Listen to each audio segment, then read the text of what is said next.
Hello everyone, আজকে অনেকদিন পর চায়না যাচ্ছি।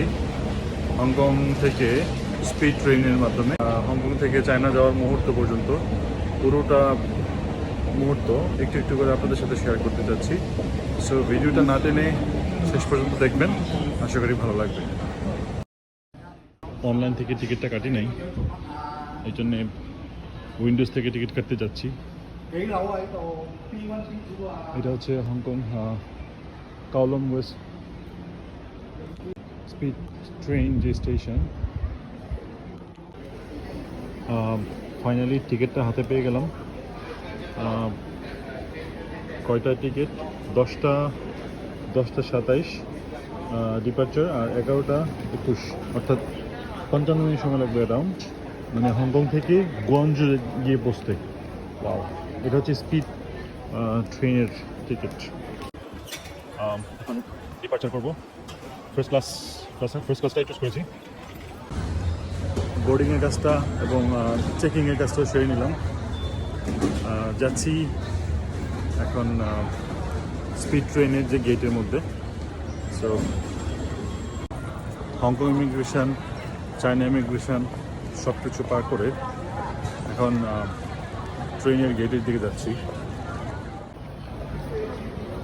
একদম একটা বিশাল বড় এয়ারপোর্টের থেকে কোনো অংশ কম না, সব দিক দিয়ে স্পেস, জনবলের কথা বললে তো আসলে এটা থেকেও বেশি, এয়ারপোর্ট থেকেও বেশি।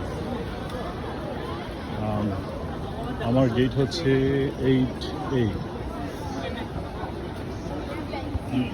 8A দিয়ে প্রবেশ করবো এখন। হংকংয়ের নিয়মটা বাংলাদেশের মতো নয় যে যেখানে দাঁড়ালাম ওখান থেকে লাইন শুরু।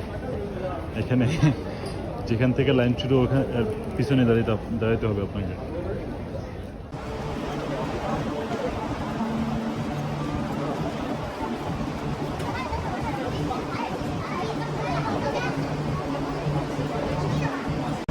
এই সে কাঙ্ক্ষিত স্পিড ট্রেন, যেটাতে আমি দ্বিতীয়বারের মতো উঠবো আজকে।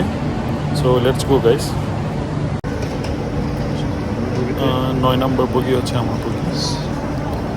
Let's go inside. ইয়েস, ভিতরের পরিবেশটা আসলে খুবই সুন্দর।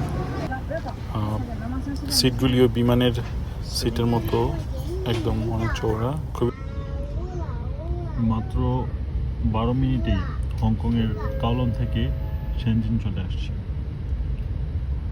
এটা হচ্ছে শেনজিন স্টেশন। দেখা যাচ্ছে অন্যান্য ট্রেনগুলো এখানে। ফাইনালি চলে আসলাম গুয়াংজু ট্রেন স্টেশন। আসলে এটা একটা এয়ারপোর্টের থেকেও বিশাল বড়, বাংলাদেশের যে কোনো একটা এয়ারপোর্টের থেকে অনেক বড়।